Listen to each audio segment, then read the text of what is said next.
Praise the Lord.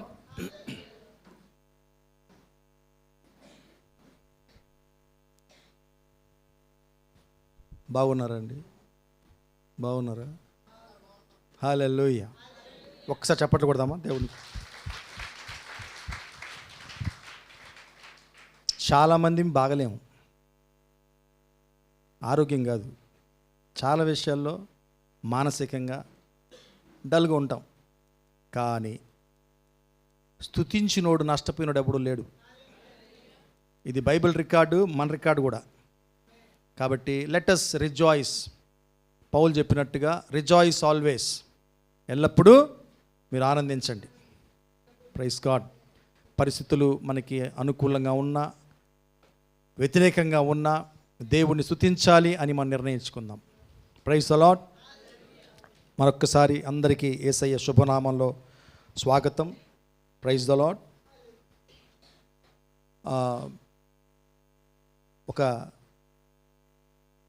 మనము దేవునికి ఎలా చోటిస్తామంటే just I give introduction.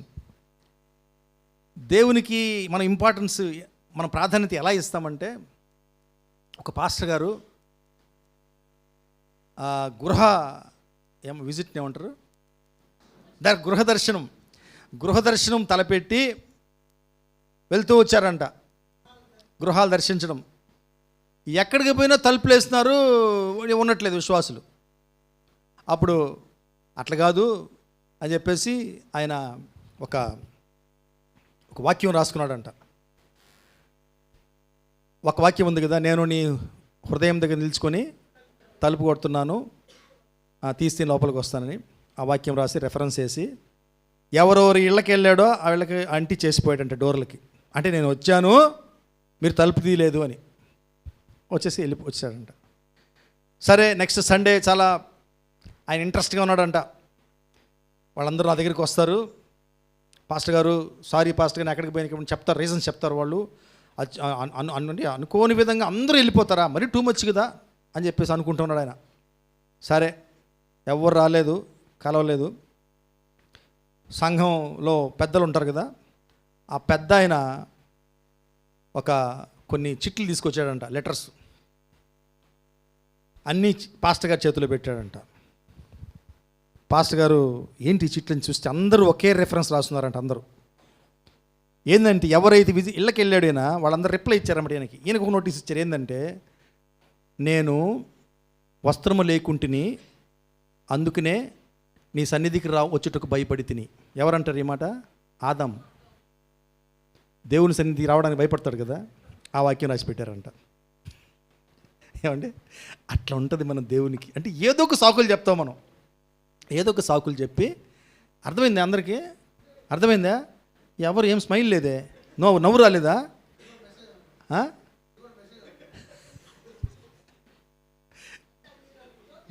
Joke, అది జోక్. అంటే దేవునికి మనము ఏం ప్రాధాన్యత ఇస్తాము, ఎటువంటి సాకులు చెప్తామని. అంటే దేవుణ్ణి పిలుస్తాము, మన జీవితంలో పిలవాలనుకుంటాము. ఆయన వచ్చి హృదయాన్ని దగ్గర కొట్టిన మనం ఏం చెప్తామంటే, అయ్యా నాలో పాపం ఉంది నాయన, నేను చాలా దుర్మార్గుణ్ణి, నేను చాలా దుష్టత్వంలో ఉన్నాను, నా దగ్గరికి రావద్దయ్యా. పేతురు దూకేసిన నీళ్ళల్లో. అట్లా ఏమంటే దేవుడు మనలాంటి వాళ్ళ కోసం వచ్చాడు, మన పాపాలు కడగడానికి వచ్చాడు, మన బలహీనతల్లో జయింపజేయడానికి వచ్చాడు. హల్లెలూయా. Praise the Lord. కాబట్టి ఈరోజు చెప్పుకుందాం దేవుడికి, దేవా సాకులు వద్దు ప్రభువా, నాకు సాకులు తీసేసి యథార్థంగా నేను నీకు నా హృదయంలో చోటు ఇవ్వాలా. Okay, right. ఎక్కడున్నాం మనం? ఆర్యభట్ట నగరు, ప్లాట్ నెంబర్ 5, సంకీర్తనారాధన నిలయంలో ఉన్నాం. Okay, right. అందరూ అలర్ట్గా ఉన్నారు. ఏమండి, దేవుని చిత్తమైతే ఈరోజు మనము ఈ కొద్ది వారాలుగా నేర్చుకుంటున్నటువంటి మనల్ని స్వతంత్రులను చేసే సత్యాల గురించి నేర్చుకుంటున్నాము. అది మోస్ట్ ప్రాబబ్లీ ఈరోజు ఎండ్ చేయాలనుకుంటున్నాను, దేవుని పర్మిట్ చేస్తే. ఓకే, ఈరోజు మనం చదువుకోబోయే 3-4 సత్యాల్లో ఈరోజు చదువుకోబోయే ఫస్ట్ సత్యం ఏంటంటే, మనందరికీ తెలిసి ఉండాలి, అది కాన్ఫిడెన్స్ ఉండాలి ఆ విషయంలో, లేకపోతే కన్ఫ్యూజన్లో ఉంటాం. దీంట్లో ఎన్ని నిబంధనలు ఉన్నాయండి? దీంట్లో ఎన్ని నిబంధనలు ఉన్నాయి? 2, 3? కరెక్ట్గా చెప్పండి, కరెక్ట్గా చెప్పండి. నేను 3 క్వశ్చన్లు వేసేటప్పటికి మీరు డల్ అయిపోయారు. గట్టిగా చెప్పండి, ఎన్ని నిబంధనలు ఉన్నాయి? హల్లెలూయా. వచ్చేసింది ధైర్యం మీ అందరికీ. పాత నిబంధన, కొత్త నిబంధన. పాత నిబంధన గొప్పదా, కొత్త నిబంధన గొప్పదా? ఒక్కరు చెప్పారు కరెక్ట్గా, ఒక్క గొంతు వినపడింది. రెండు పవర్ఫుల్ అంట. ఏమండి, పాత నిబంధనే కరెక్టు, పవర్ఫుల్ అయితే కొత్త నిబంధన ఎందుకు వచ్చింది? కొత్త నిబంధన శ్రేష్టమైనది. పాత నిబంధన కన్నా కొత్త నిబంధన శ్రేష్టమైనది. ఇది ఫస్ట్ సత్యం. ఈరోజు మనం మాట్లాడుకోబోతున్న సత్యం ఇది. తెలిసి ఉండాలండి ప్రతి విశ్వాసికి. పాత నిబంధనకి కొత్త నిబంధనకి ఏది శ్రేష్టమైనది అంటే కొత్త నిబంధనే. ఇది ఈ సత్యం మనకి తెలుసుకోవాలి మనం. పాత నిబంధన జస్ట్ కొన్ని విషయాలు మాట్లాడుకుందాం, ఎక్కువ డూపుకి వెళ్తే మనం ధ్యానించలేం. పాత నిబంధన బాహ్యమైందండి. నమ్ముతారు మీరు? బాహ్యమైనటువంటి పద్ధతులు, బాహ్యమైనటువంటి ఆచారాలు, దేవుణ్ణి సంతోషపెట్టడానికి కనిపించేటట్టు చేస్తే కొన్ని క్రియలు, ఆచారాలు, పద్ధతులు ఇవన్నీ రాయబడి ఉంటాయి పాత నిబంధనలో. అయితే కొత్త నిబంధన టోటల్గా ఇంటర్నల్కి సంబంధించింది, అంతర్గతమైనది, హృదయానికి సంబంధించింది. అందుకే అది శ్రేష్టమైనటువంటి నిబంధన. అలాగే ఒక భక్తుడు అంటారు, పాత నిబంధనలో పరిశుద్ధాత్మ దేవుడు బయట ఉండేవాడంట, బయట మన చుట్టూ ఉండేవాడంట. కొత్త నిబంధనలో లోపల నుంచి ప్రవహించే వెసులుబాటు ఇచ్చాడంట దేవుడు. ఏది బెటరు? లోపలికి వచ్చేసి పరిశుద్ధాత్మ దేవుడు లోపల నుంచి పొంగి పొరలడం, ఇంకొకరిని తాకడం మన జీవితాల ద్వారా, అది బెటరా? ఏదో బయట మనకి ప్రొటెక్షన్, భద్రత అంతవరకే బెటరా? అందుకే నూతన నిబంధన శ్రేష్టమైనది. ఓకే, మోసే గొప్పవాడా, యేసు ప్రభువు గొప్పవాడా? మొహమాటం ఏమొద్దు, మనకి మొహమాటం ఏమొద్దు. మోసే ఏం కొట్టడు వచ్చి. ఎవరు గొప్పవారు? ఎందుకు? ఆయనే దేవుడు. మోసేతో మాట్లాడింది ఆయనే. ఆ రోజు మోసేకి 10 ఆజ్ఞలు ఇచ్చింది ఆయనే. దేవుడు ఎర్ర సముద్రం చీల్చింది ఆయనే. మన్నాను కురిపించింది ఆయనే స్వయాన దేవుడు. ఇందులో డౌట్ ఉండకూడదు. సో ఏ విధంగా మోసే కన్నా యేసు ప్రభు ఏ విధంగా శ్రేష్టమైనటువంటి వ్యక్తో, అలాగే మోసే ద్వారా వచ్చిన పాత నిబంధన కన్నా కూడా యేసు ప్రభు ద్వారా వచ్చినటువంటి కొత్త నిబంధనే నో డౌట్ శ్రేష్టమైంది. ఇక మన కన్ఫ్యూజన్స్ ఉండకూడదు, ఇదే అని. పాత నిబంధన ఎందుకు ఇవ్వబడింది? ఎగ్జాంపుల్స్ కోసం. ఏమి జరిగింది, ఎక్కడ ఫెయిల్ అయ్యారు మానవాళి, నూతన నిబంధన ఏ పరిస్థితుల్లో మనకు వచ్చింది, కొత్త చట్టం ఎందుకు వచ్చింది,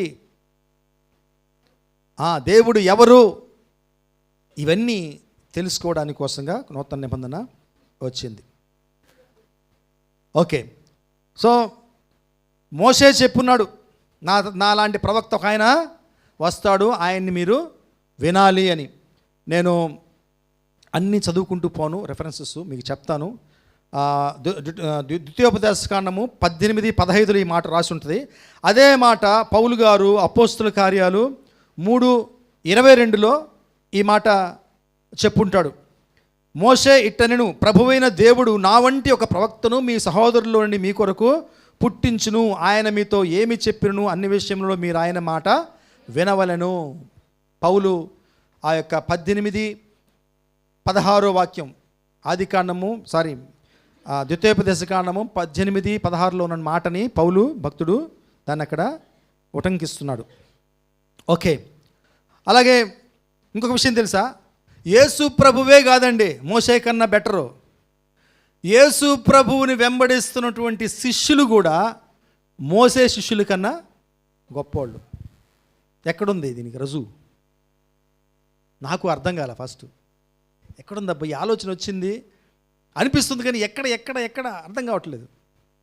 అయితే మీకు రెఫరెన్స్ చెప్తాను చూడండి, ఇంకా అన్ని మన క్వశ్చన్స్ అన్నీ ఆగిపోతాయి ఇక్కడ. చూడండి, మత్తయి సువార్త 11:11 గుర్తుపెట్టుకోండి, అన్నీ ఒకట్లే. చదవండి ఇది.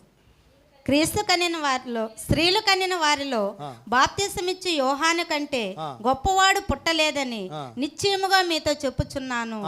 అయినను పరలోక రాజ్యములో అల్పుడైన వాడు అతని కంటే గొప్పవాడు. హల్లెలూయా. హల్లెలూయా.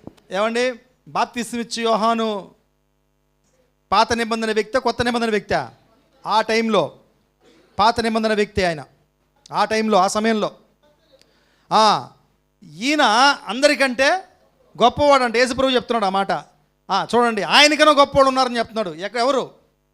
ఆయనను పరలోక రాజ్యములో అల్పుడైన వాడు అతని కంటే గొప్పవాడు. ఇప్పుడు మీరు ధైర్యం చేసి మీ పక్కన ఒక మాట చెప్పాలి. నువ్వు చెప్పండి ఈ మాట, నువ్వు బాప్తిస్మిచ్చు యోహాను కంటే గొప్పదానివి. పరలోక రాజ్యంలో మనందరం పరలోక రాజ్యంకి వచ్చాము ఏ నిబంధన ద్వారా? కొత్త నిబంధన ద్వారా. కనుక పాత నిబంధన, మోసే ద్వారా పెట్టిన పాత నిబంధన ద్వారా వచ్చిన మంచి వ్యక్తి, గొప్ప వ్యక్తి బాప్తిస్మిచ్చు యోహాను కంటే నూతన నిబంధన ద్వారా రక్షించబడి పరలోకంలో ఉన్నటువంటి మనము గొప్పవారమే. Hallelujah, praise the Lord. That is the power of New Testament. అది యేసు రక్తము ద్వారా మనకి ఇవ్వబడినటువంటి నూతన నిబంధన యొక్క శక్తి. Hallelujah, praise the Lord. Okay, మీకు పాత నిబంధన కొత్త నిబంధన కొంచెం అర్థమయ్యేటట్టు చెప్పుకొని ముందుకు వెళ్ళిపోదాం, ఇంకొక సత్యంలోకి వెళ్దాం. పాత నిబంధన ఎలాగంటే, ఏమనుకోవద్దు, కొన్ని పదాలు యూజ్ చేస్తున్నాను నేను మనందరికీ అర్థం అవడానికి. ఒక పందిని 10 తాళ్లతో, ఆజ్ఞలు అనే తాళ్లతో కట్టేసి, నువ్వు ఇటు తిరగకూడదు, నువ్వు అలా జరగకూడదు, నువ్వు ఇక్కడ తిరగకూడదు, నువ్వు అటు చూడకూడదు, ఇటు చూడకూడదు లాగుతూ ఉండేవారు అనుకోడు. ఏమంటే దాని మైండ్, పంది బుద్ధి తెలుసు కదా, మారుతుంది. ఏమన్నా మారదు కదా. పాత నిబంధనలో మనుషులు అట్లా ఉన్నారు. యాక్చువల్గా చెప్పాలంటే మన అందరి స్వభావం కూడా అదే, పంది స్వభావం.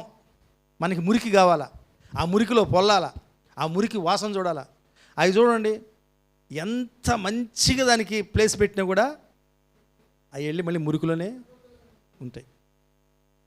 దీనికి వ్యతిరేకమైనటువంటి జంతువు ఒకటి ఉందంట, అదేంటంటే పిల్లి అంట. నాకు మొన్నే తెలిసింది విషయం. పిల్లి అది ఎప్పుడు తాను క్లీన్ చేసుకుంటుందంట, ఎప్పటికప్పుడు క్లీన్ చేసుకుంటుందంట. అది దాని నేచర్, దాని స్వభావం అది. ఏమండి, పాత నిబంధనలో ఆజ్ఞలతో మనిషి కట్టివేయబడ్డాడు. ఆ ఆజ్ఞలు చేయలేక ఇరుక్కునేవాడు. అయితే నూతన నిబంధన ఏం చెప్పాడు దేవుడు? మనస్సులో ప్రారంభమైంది నూతన నిబంధన. మనస్సు మార్పు నుంచి మొదలైంది ఈ నిబంధన. అందుకే మనకి ఆజ్ఞలు అవసరం లేదు, మనకి లోపల మనస్సులో దేవుడి ఆత్మే వచ్చి ఆ కంట్రోల్ని మనకిస్తుంది. మన హృదయమే మన నేచర్ని మార్చేస్తుంది. ఆ పంది స్వభావాన్ని కంప్లీట్గా మార్చేస్తుంది. మారినప్పుడు అవసరమా చెప్పండి? తాళ్ళు అవసరం లేదు, ఎందుకంటే నేను మురికిలో పోను నేను. That is the power of New testament. నూతన నిబంధనలో దేవుడు మనిషికి ఇచ్చినటువంటి శక్తి అది. ఓకే, సో ఆ రోజు పాత నిబంధనలో శిష్యులందరూ, అంటే దేవుని భక్తులందరూ ఒక విధమైనటువంటి భయంతో బ్రతికేవాళ్ళు. అంటే ఇది చేయకపోతే నా మీద ఈ పనిష్మెంట్ వచ్చేస్తుంది, ఈ శిక్ష నాకు వస్తుంది. అలాగే ఒక విధమైనటువంటి, అంటే ఇది చేస్తే నాకు ఈ అవార్డు, ఈ రివార్డు వస్తుంది, ఈ బహుమానం నాకు, ఈ ఆశీర్వాదం నాకు వస్తుంది అనే విధంగా బ్రతికారనమాట. అయితే నూతన నిబంధనలో దేవుడు యాక్చువల్గా మీకు మొట్టమొదటి వాక్యము హెబ్రీయులకు రాసిన పత్రిక 8వ అధ్యాయము చదవకూడదు అనుకున్నాను, యాక్చువల్గా చదవాల్సిన పరిస్థితి వచ్చింది. ఇప్పుడు 8వ అధ్యాయము హెబ్రీయులకు రాసిన పత్రిక 8వ అధ్యాయము 6 నుంచి స్టార్ట్ చేయండి, ఎక్కడ నిలపాలి నేను చెప్తాను. ఈయనైతే ఇప్పుడు మరి ఒకవైన వాగ్దానములు బట్టి నియమింపబడిన మరి ఎక్కువైన నిబంధనకు మధ్యవర్తి అయి ఉన్నాడు కనుక. చూడండి ఇక్కడ చూడండి, ఈయన అయితే ఎవరు? యేసు ప్రభు. ఇప్పుడు మరి ఎక్కువైన వాగ్దానములను బట్టి నియమింపబడిన మరి ఎక్కువైన నిబంధన. ఇప్పుడు చెప్పండి, నూతన నిబంధన ఎక్కువ, పాత నిబంధన ఎక్కువ క్వాలిటీలో? నేను చెప్పలేదు మాట, ఇదిగో బైబిల్లో ఉంది, ఎక్కువైన నిబంధనకు మధ్యవర్తి అయి ఉన్నాడు కనుక మరి శ్రేష్టమైన సేవకత్వము పొంది ఉన్నాడు. Okay, next. ఎలయనగా ఆ మొదటి నిబంధన లోపము లేనిదైతే రెండవ దానికి అవకాశం ఉండనేరదు. Yes, simple. నాకు చెప్పుకున్నాం కదా మనం, అందుకనే వాక్యం చదవలేదు, ఆల్రెడీ మాట్లాడేసాను. అది పాత నిబంధనలో లోపం లేకపోతే కొత్త నిబంధన ఎందుకు? పోనీ పాత నిబంధన లోపం ఉందంటే దేవుడు పొరపాటు? అది కాదు, మనుష్యులు స్వభావము దానికి కోఆపరేట్ చేయలే ఆయనకి. అందుకనే ఆయన ప్రేమ ఇంకా ఎక్కువైపోయి ఇప్పుడు చూడండి, మేము మా ఇంట్లో కుక్క ఉంది, దానికి గిటార్ అంటే భయంకరమైన భయం. నిన్న దర్శన్ బ్యాటు ఏదో క్రికెట్ టోర్నమెంట్స్ ఉన్నాయని బ్యాగ్ అంతా తెచ్చాడనమాట. ఆ బ్యాగ్ చూసినప్పటి నుంచి భయం, దాని దగ్గరికి కూడా పోదు. అది ఎక్కడ పెడితే ఆ రూమ్లోకి రావట్లే.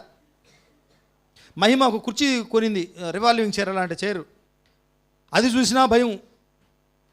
సో మేమేం చేస్తున్నాం ఇప్పుడు, దాన్ని మన దగ్గరికి రావాలంటే, మనం ఉన్న దగ్గర రావాలంటే మనం ఉన్న దగ్గర అది తీసేస్తున్నాం. అది తీసేస్తే అప్పుడు వస్తుంది మన దగ్గరికి. అది అంటే మనిషి కూడా భయపడిపోయి దేవునికి లోబడక భయభ్రాంతుల్లో బ్రతుకుతున్నప్పుడు దేవుడు ఇంకొంచెం వెసులుబాటు చేశాడు, కొన్ని తీశాడు, కొన్ని మార్పులు తీసుకొచ్చాడు. సో దట్ ఆయన సన్నిధిలో బిడ్డలు ఉండేటట్టుగా చేసుకున్నాడు, ఇంకా బెటర్ చేశాడు దాన్ని. అంతేగాని దేవుడు పొరపాటు చేశాడని కాదు, ఇది గుర్తుపట్టాలి. ఓకే, సో దేవుడు నూతన నిబంధనలో పరిశుద్ధాత్మనే మనకు అనుగ్రహించి లోపల నుంచి మన మనస్సే మారేలా ఆయన సహాయం చేశాడు. సో డెఫినెట్గా ఎటువంటి సందేహం లేకుండా మనం నమ్మాలి, నూతన నిబంధన పాత నిబంధన కన్నా శ్రేష్టమైనది. ఎప్పుడైనా పోలిక వస్తుంది, పాత నిబంధన మనం చెయ్యాలన్నా, పాత నిబంధనలో చెప్పబడిన విషయం మనం పాటించాలన్నా, కొత్త నిబంధనలో చెప్పిన విషయాన్ని పాటించాలన్నా అని. అప్పుడు డౌట్ పడకూడదు, ఇది కూడా దేవుడు వాక్యం కదా, ఇది కూడా దేవుడు చెప్పు కదా. అబ్బాలీష్ చేసేసాడు దేవుడు, దాన్ని తీసేశాడు, పాత అని పేరు పెట్టాడు. బైబిల్ చూడండి, పాత అని ఉంటుంది స్టార్టింగ్లోనే, పాత నిబంధన కొట్టేసేసాడు దేవుడు. నేను చెప్పట్లా, బైబిల్లోనే ఆ మాట ఉంది, కొట్టివేయబడెను.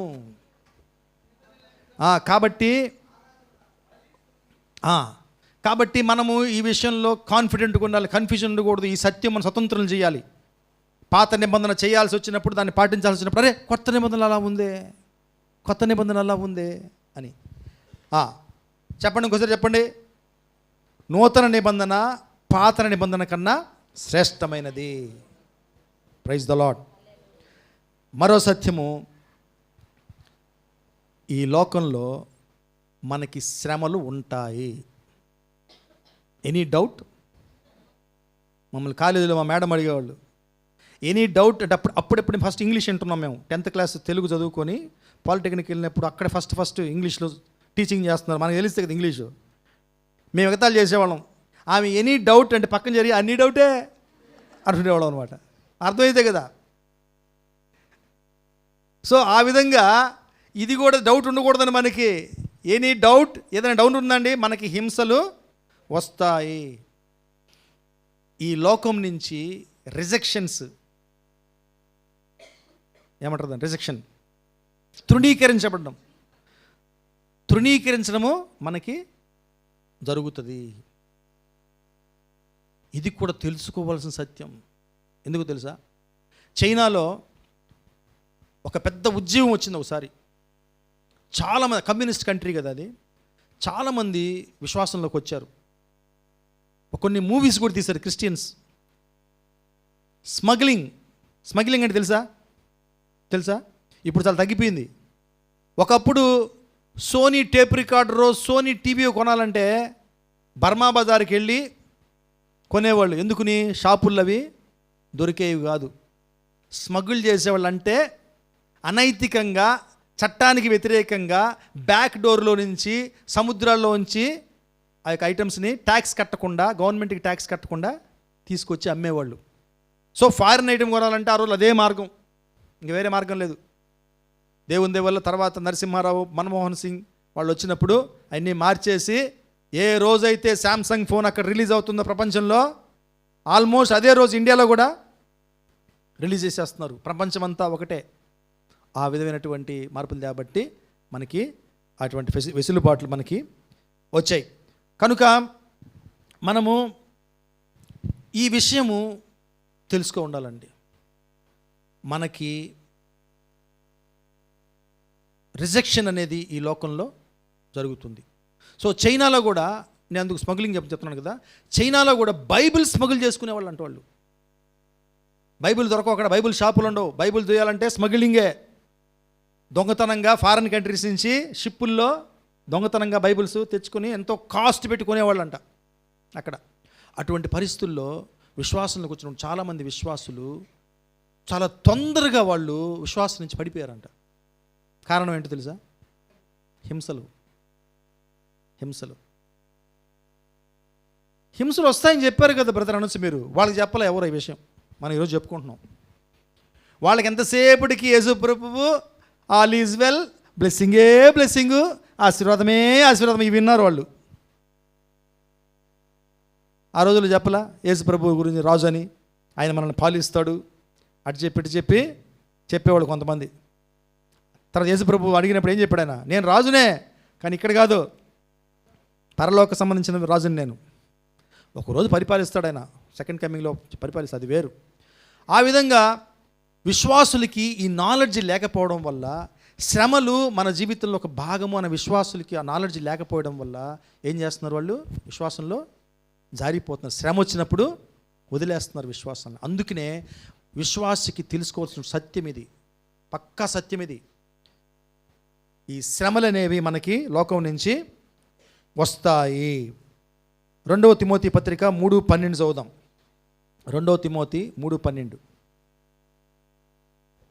3:12 క్రీస్తు యేసునందు సద్భక్తితో బ్రతుకు నిర్దేశించు వారందరూ హింస పొందుదురు. ఏమండి? Any doubt?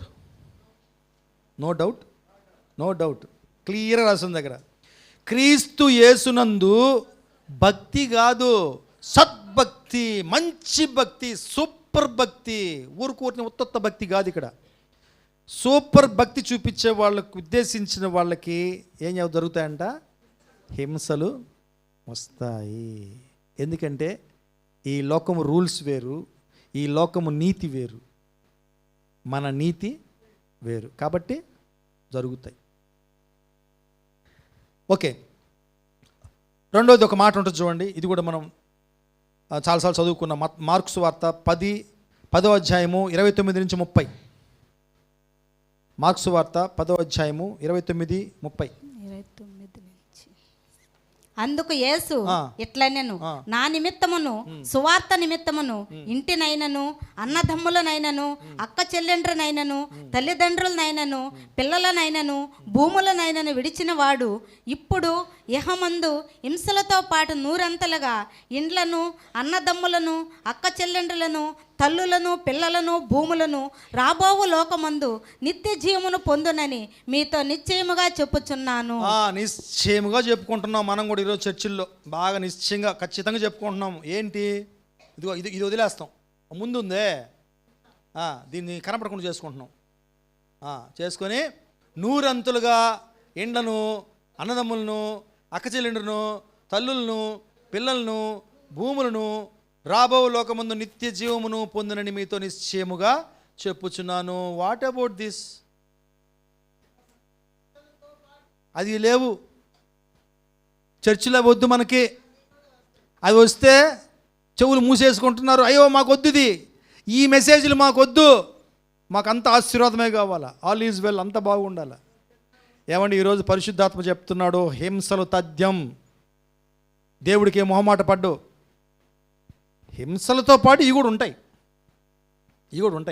ఆశీర్వాదాలు కూడా ఉంటాయి. సిస్టర్ చెప్పి కరెక్ట్గా అందించారు నాకు. ఈ హింసల్ని దేవుడు వాడుకుంటాడు మనల్ని ఆశీర్వాదం కోసం.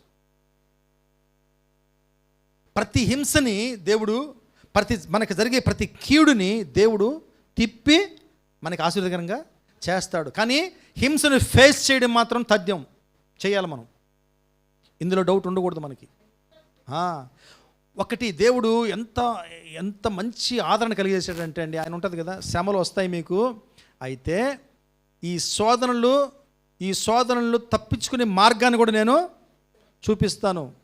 అలాగే ఎక్కువ కాలం మీరు ఇందులో ఉండరు, నేను అనుమతించిన సమయం ప్రకారం మీరు దీంట్లో నడుస్తారు. వీటన్నిటిని ఎంకరేజ్ పొందాలి మనం, ఎంకరేజ్మెంట్ చేసుకోవాలి. మనకి ఇవన్నీ విని మార్గం కూడా ఇస్తాడు ఆయన. కానీ వెళ్ళడం మాత్రము తథ్యం, షూర్. సో ఈ సత్యం మనకి బాగా డైజెస్ట్ చేసుకోవాలండి. సో అందుకని దేవుడు చాలామందిని కొన్ని సిచ్యువేషన్స్ వదిలేస్తున్నాడు. ఒకసారి హింసలు, ప్రాబ్లమ్స్, అపోజిషన్స్ ఇవన్నీ వస్తూ ఉంటాయి. వీటన్నిటిని మనము దేవుడిని పక్కన పెట్టేసి ఎంతసేపటికి వాళ్ళని తిట్టడము, వాళ్ళని తిట్టిపోయడము, వాళ్ళని శపించడం చేస్తుంటాం. దేవుడి విషయం చెప్పాడు అన్న విషయం మనము మర్చిపోతుంటాం. వాళ్ళని తిట్టుకున్నా ఏమండి, కానీ దేవుడి ఉద్దేశం అది, నువ్వు ఇందుకుండా వెళ్ళాలి. ఒక్కొక్కరికి ఒక ఇబ్బంది ఉంటుందండి, అందరికి ఒకటి ఉండదు. ఒకే శ్రమ ఉండదు. అందరికీ ఒకే శ్రమ ఉంటే ఇంకేముంది, ఈజీ లైఫ్. ఏమక్క అని వాటి పోయినావా, నేను కూడా వస్తున్నా కూడా, దాటుకున్నారా, ఏం కాదులేరా, ఫోన్లో మాట్లాడుకుంటారు. ట్రాఫిక్లో వెళ్ళేటప్పుడు ఆ రోడ్లో పోతుంటాము, ఆ రోడ్లో ట్రాఫిక్ ఉందా, ఉంది, నువ్వు అటు తిరిగిరా, అక్కడ కలుసుకో, ఏం ప్రాబ్లం లేదు, వచ్చేయి అని చెప్పుకుంటూ పోతుంటారు డ్రైవర్లు. ఏమండి, ఇది సింగిల్ రూట్ కాదు, ఇది ఒక్కొక్కరికి ఒక్కొక్క విధమైనటువంటి శ్రమని, ఇబ్బందుల్ని, అపోజిషన్ని దేవుడు మన జీవితంలో అనుమతిస్తాడు. సో మనము ప్రమోషన్ తీసుకోవాలంటే ఈ టెస్ట్ల గుండా వెళ్ళడము ఖచ్చితమైనటువంటి కండిషన్. అది ఖచ్చితంగా ఈ శ్రమల గుండా మనం వెళ్ళాలి. ఓకే, ఒకవేళ వెళ్ళకుండా భయపడిపోయి కాంప్రమైజ్ అయితే ఏమవుద్ది చెప్పండి? ఏమవుద్ది? నరకానికి వెళ్ళిపోతాం మనం. ఒకవేళ శ్రమలు, అపోజిషన్ వచ్చినాయి మన జీవితంలో, మనం దాన్ని కాంప్రమైజ్ అయిపోయి భయపడిపోయి నాకు వద్దు ఇది అని చెప్పేసి మనం తప్పుకుంటాము. మనం పరలోకంకి వెళ్తామా, నరకంకి వెళ్తామా? అబ్బో, పెద్ద క్వశ్చన్ ఇది. మీరేం భయపడబాకండి, బైబిల్ చెప్తుంది మనం పరలోకంకి వెళ్తాం, రక్షించబడతాం మనం. అయితే ఒక భక్తుడు చెప్తే నేను భలే కన్విన్స్ అయ్యా, పరలోకంలో కూడా ఈ ఫీలింగ్ ఉంటుందన్న మనకి.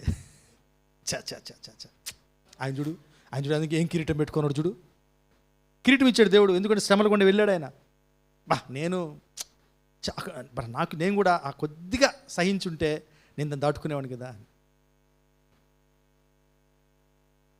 సో 10th క్లాసు ఇప్పుడంటే ఏమోలేండి, అందరికీ 80% వచ్చేస్తున్నాయి.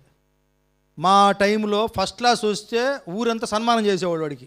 నాకు కూడా చేశారు సన్మానం 10th క్లాస్ ఫస్ట్ క్లాస్ వస్తే. మా అక్కకి చేశారు. 2nd క్లాస్ వచ్చింది మా అక్క, ఉషక్క. అప్పుడు ఆమెని పొగిడి స్కూల్లో చెప్పి ఆమె స్టూడెంట్ గురించి అట్లుండేది ఆ చదువులు. ఓకే, ఇప్పుడు చూడండి, మమ్మల్ని అందరూ ఊర్లో వాళ్ళందరూ పొగుడుతూ ఉంటే, ఏం అబ్బాయా, మీ అబ్బాయి బాగా చదివాడమ్మా, మంచి తెలియగలడమ్మా అంటుంటే, ఈ ఆర్డినరీలో పాస్ అయి ఉంటారే అత్యవసర మార్కులతోటి వాడిని భుజం తట్టి, భుజం కూడా తట్టరు, ఏడ్చినావులే కష్టపడి ఇంటర్ పెట్టడం బాగా చదవరా సిగ్గులేనాడా అనేవాళ్ళు అనమాట. ఏమండి, దేవుడు కూడా మనతో రేపు ఆ మాట చెప్తే ఎట్టుంటుంది? ఈ పరలోకంకి వెళ్ళిపోయినప్పుడు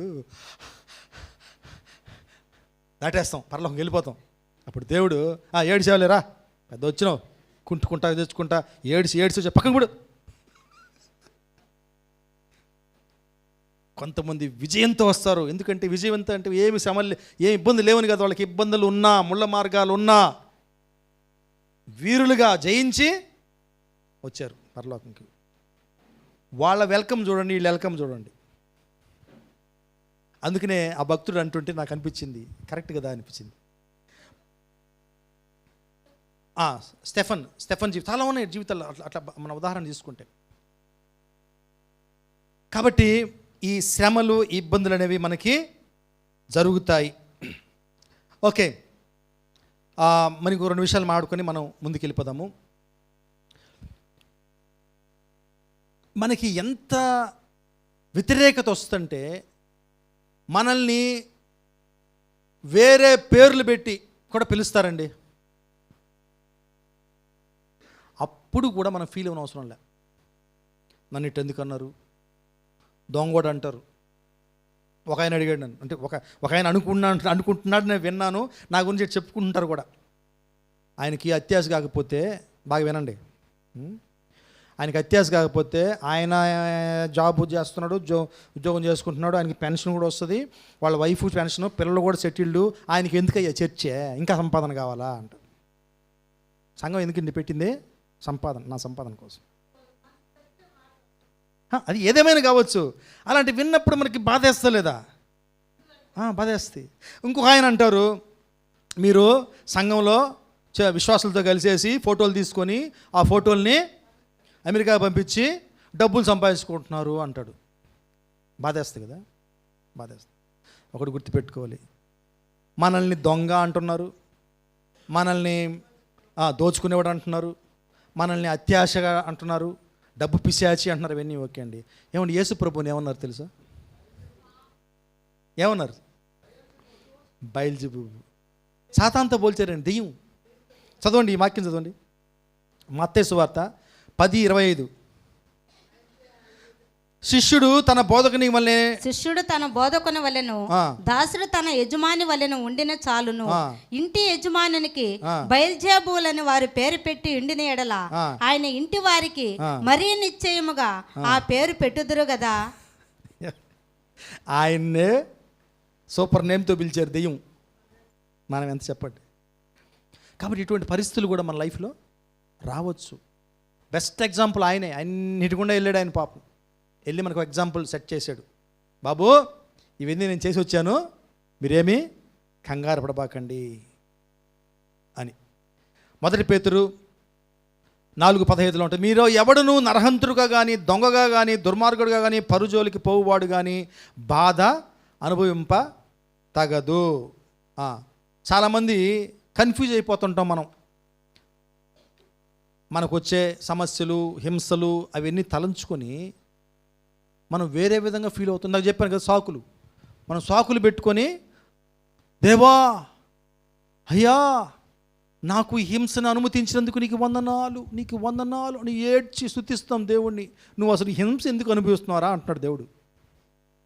ఇక్కడేముంది ఈ వాక్యంలో? మీలో ఎవడును నరహంతకుడుగా కానీ, దొంగగా కానీ, దుర్మార్గుడుగా కానీ, పరుల జోలికి పోవువాడుగా కానీ బాధ అనుభవింపదగదు. ఆ విషయాల్లో మీకు హింస వస్తే అది కాదు హింస. నువ్వు తప్పు చేసి నువ్వు అనుభవిస్తే దాంట్లో ఏం గొప్పతనం? నువ్వు నీతిగా ఉంటూ దేవుని కోసం బ్రతుకుతూ నీకు సమస్య వచ్చినప్పుడు అది ధన్యత. కాబట్టి కన్ఫ్యూజన్స్ వద్దండి మనకి. మనం దేనికోసం సఫర్ అవుతున్నాం. కొంతమంది సాక్ష్యాలు చెప్తారు, నేను ఆ ఉద్యోగం కోసం వెళ్ళాను, దేవుడు ఒక ద్వారం తెరిస్తే అక్కడ 10 లక్షలు అడిగారు నన్ను ఇవ్వమని ఉద్యోగానికి. హల్లెలూయా, ఆ 10 లక్షలు కూడా దేవుడు నాకు ఇచ్చాడు. ఈ లోపల ఇంకొక వ్యక్తి, సాతాను దూరేసింది ఆ వ్యక్తిలో, 15 లక్షలు ఇచ్చి ఆ ఉద్యోగాన్ని కొనుక్కున్నాడు. అయినా దేవుడు నాతో ఉన్నాడు అని కన్నీళ్ళు. మళ్ళీ దేవుడికే వందనాలు, నన్ను వదలడు దేవుడు అంటే ఈసారి 20 లక్షలు ఇస్తాడు దొంగదారిని వెళ్ళడానికి.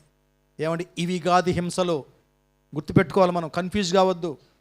నువ్వు నీతిగా ఉంటూ దేవుడిలో నిలిచి నువ్వు వెళ్తున్నప్పుడు హింసలు ఏదైతే అవి హింసలు. ఖచ్చితంగా దేవుడు నీతో ఉంటాడు. అప్పుడు నువ్వు చేసిన పనికి మాలిన పనులకి నువ్వు శ్రమలు అనుభవిస్తావు, హింసలు అనుకోవద్దండి, కన్ఫ్యూజ్ కావద్దు. నేను ఈరోజు కాన్ఫిడెంట్గా చెప్తున్నాను, ధైర్యంగా చెప్తున్నాను, రుచి చూసి చెప్తున్నాను ఈ విషయాన్ని. నువ్వు నీతి కోసంగా శ్రమ అనుభవిస్తే డబుల్ ట్రిపుల్ ప్రమోషన్స్ పొందుతావు. హల్లెలూయా. అది నువ్వు పనిచేసే చోట కావచ్చు, నీ జీవితంలో కావచ్చు, నీ కుటుంబంలో కావచ్చు, ఈ సొసైటీలో కావచ్చు. ఛాలెంజ్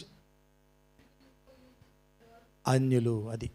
సో కాబట్టి మనము హింసలు ఎందుకు పొందుతున్నాం అనేది మనము జాగ్రత్తగా చూసుకోవాలి.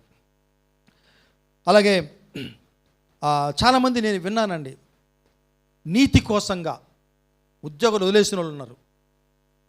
దేవుని నీతి కోసంగా అంటే ఆ జాబ్స్ వాళ్ళకి సూట్ అవ్వట్లే, వదిలేశారు. కానీ కష్టాలు పడ్డారంట వాళ్ళు. పడినప్పటికీ దేవుని సమయంలో అంతకన్నా బెటర్ జాబ్స్, బెటర్ ప్రొఫెషన్స్ దేవుడు వాళ్ళకి ఇచ్చి ఆదుకున్నాడు. మనం నిలవాలి, మనం దాంట్లో నిలవాలి. ఓకే, సో తప్పకుండా ఎవరైతే ఈ శ్రమల గుండా వెళ్తూ దేవా నీకు స్తోత్రం అని చెప్పి ఆయన్ని గౌరవిస్తారో దేవుడు కూడా వాళ్ళని గౌరవిస్తాడు, అందరం ఎక్కిస్తాడు వాళ్ళని. హల్లెలూయా. సో చాలాసార్లు మనము ఈ విధంగా తొందరపడిపోయి కాంప్రమైజ్ అయిపోయి ఈ పరిస్థితుల్ని మనం అవాయిడ్ చేసేస్తాం. వద్దనుకుంటాం, వద్దు నాకు కొంత ఇంత శ్రమ వద్దు, మనం వేరే డోర్ చూసుకుంటా, వేరే దారి చూసుకుంటా అనుకున్నప్పుడు ఇందాక చెప్పినట్టు పరలోకంకి వెళ్ళిపోతాం, ఎందుకంటే ఆయన కృపలో ఉన్నాం. కానీ మనము కొన్ని మంచి క్షణాలు, మంచి మధురమైనటువంటి ఘట్టాలు, అనుభవాలను కోల్పోతాం. ఇది వాస్తవం, ఇది దేవునిలో జరిగే వాస్తవాలు ఇవన్నీ. షద్రక్, మేషక్, అబేద్నెగో, దానియేలు ఎటువంటి అనుభవాలు అండి వాళ్ళవి. తప్పించుకొని ఉంటే ఉండేది అనుభవాలు వాళ్ళకి. ఆ అనుభవాల గురించి ఈరోజు మనం చెప్పుకునే వాళ్ళమా? దేవుడి కోసం నిలబడ్డారు వాళ్ళు. దేవుని అడుగుదాం, దేవా నువ్వు అనుమతించినప్పుడు నన్ను, అది నా లైఫ్లో కానీ, ప్రొఫెషనల్ లైఫ్లో కానీ, ఫ్యామిలీ లైఫ్లో కానీ, ఈ సోషల్ లైఫ్లో కానీ, ఎనీవేర్ నువ్వు అనుమతించినప్పుడు నిలబడుకునే శక్తి నాకు దయచేయి అని మనము దేవుణ్ణి అడుగుదాం.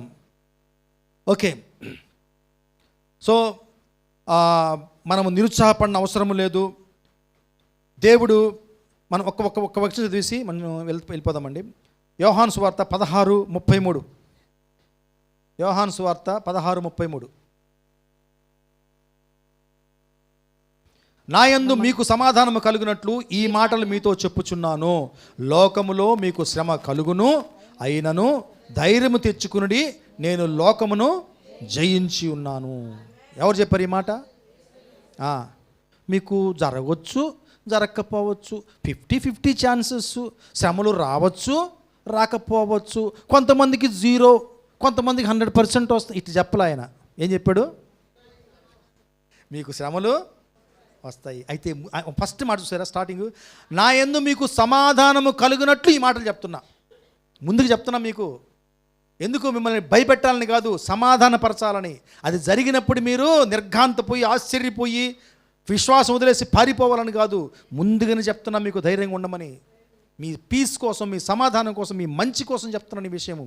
ఇవి జరుగుతాయి, మీకు జరుగుతాయి. అయినను ధైర్యం తెచ్చుకోండి, నేను లోకమును జయించున్నాను. అంటే శ్రమలు కలిగినప్పుడు ఎవరిని వెంబడించాలండి? మనము యేసు ప్రభువుని వెంబడించాలి. ఆయన చూస్తూ ఉండాలి. ఆయన చూస్తూ వెళ్ళినప్పుడు మనకు అన్నీ ఈజీయే. నాకు అంతకుముందు కూడా షేర్ చేసుకున్నాను. నాకు ఒక సమస్య ఉండేది, ఇప్పుడు కూడా ఉందనుకుంటా. ఇప్పుడు టెస్ట్ చేసుకోవాలి ఈ మధ్యకాలంలో నేను. ఏంటంటే దీపమైన వెలుగులో నుంచి చీకట్లకు వస్తే అందరికి ఉంటుంది ఈ ప్రాబ్లం, నాకు ఎక్కువ ఉంటుంది. ఒక్కసారి భయంకరం వెలుగులో చీకటికి వచ్చేటప్పుడు అసలు ఏం కళ్ళు కనపడవు మనకి, కానీ మెల్లమెల్లగా కనపడతాయి. కానీ నాతో ఉన్న సమస్య ఏంటంటే నాకు టైం పడుతుంది. ప్రమీలమ్మ నేను ఇద్దరు వెళ్తే వెలుగులో నుంచి చీకట్లోకి, ఈమె 2 నిమిషాల్లో తేరుకుని వెళ్ళిపోతుంది.